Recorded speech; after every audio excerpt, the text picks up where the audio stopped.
Hi friend, welcome to kitchen house. আজ আমি বানাবো ব্রোকলি রোস্ট। একটা নিয়ে নিয়েছি ব্রোকলি, টমেটম, পেঁয়াজ, রসুন, আদা, কাঁচা লঙ্কা, এগুলো সব কেটে নেব।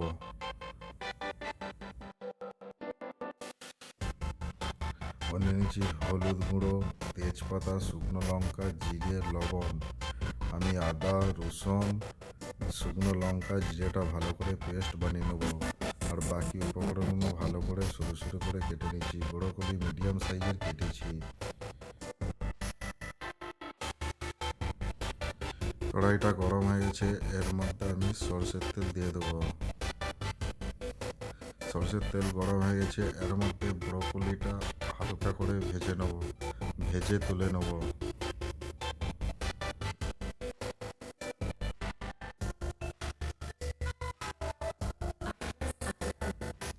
ব্রোকলি ভাজা হয়ে গেছে, এই তেলের মধ্যে দিয়ে দেবো তেজপাতা। তেজপাতা ভাজা হয়ে গেছে, এবারে এর মধ্যে দিয়ে দেবো কেটে রাখা পেঁয়াজগুলো। পেঁয়াজগুলো লাল করে ভেজে নেব।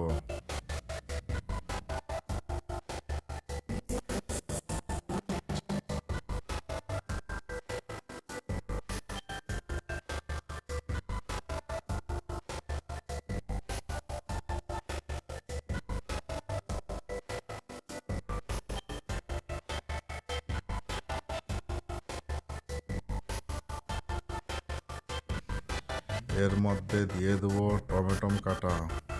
টমেটমটা কিছুটা ভেজে নেব।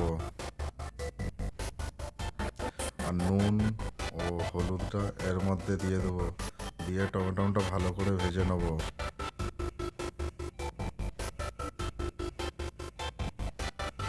তারপর বেটে রাখা মশলাটা দিয়ে দেবো। এর মধ্যে ছিল আদা, রসুন, শুকনো লঙ্কা আর জিরে, যেটা পেস্ট বানিয়ে রেখেছিলাম, এটা এর মধ্যে দিয়ে দেবো। দিয়ে ভালো করে ভেজে নেব যতক্ষণ না মশলা থেকে তেল ছেড়ে দেয়। এর মধ্যে দিয়ে দিলাম কাঁচা লঙ্কা একটা। এরপর ভালো করে মশলাটা কষিয়ে নেব। মশলাটা যাতে পুড়ে না যায় তার জন্য সামান্য জল দিয়ে দিলাম। মশলা আমার ভাজা কমপ্লিট, এবারে এর মধ্যে দিয়ে দেবো ব্রোকলি ভেজে রাখাগুলো।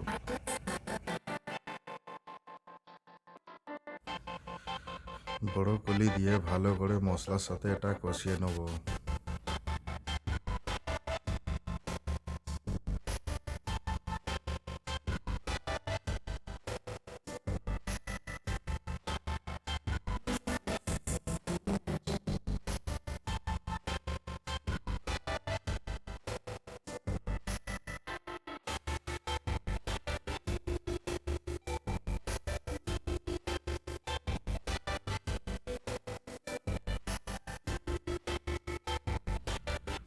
ব্রোকলি মশলার সাথে ভালো করে কষিয়ে নিয়েছি। এবারে এর মধ্যে দিয়ে দেবো সামান্য জল সিদ্ধ হবার জন্য।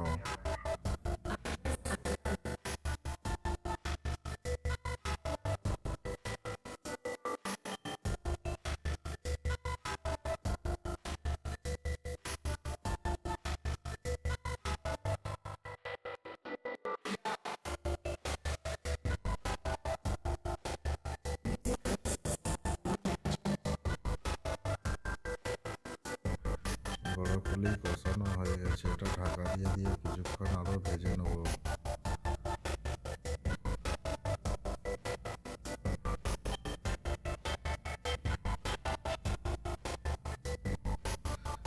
ব্রোকলি আমার সিদ্ধ হয়ে গেছে। আর একটু নেড়ে চেড়ে এর মধ্যে দিয়ে দেবো গরম মশলা 1 চামচ। গরম মশলাটা আগে দেওয়ার কারণ হচ্ছে যাতে মশলাটা গন্ধ না করে। আমার ব্রোকলি রোস্ট রেডি। আপনারা এভাবে একবার বানিয়ে দেখুন। যদি ভালো লাগে আমার চ্যানেলটি লাইক ও সাবস্ক্রাইব করুন ও বেল নোটিফিকেশনটি অন করুন।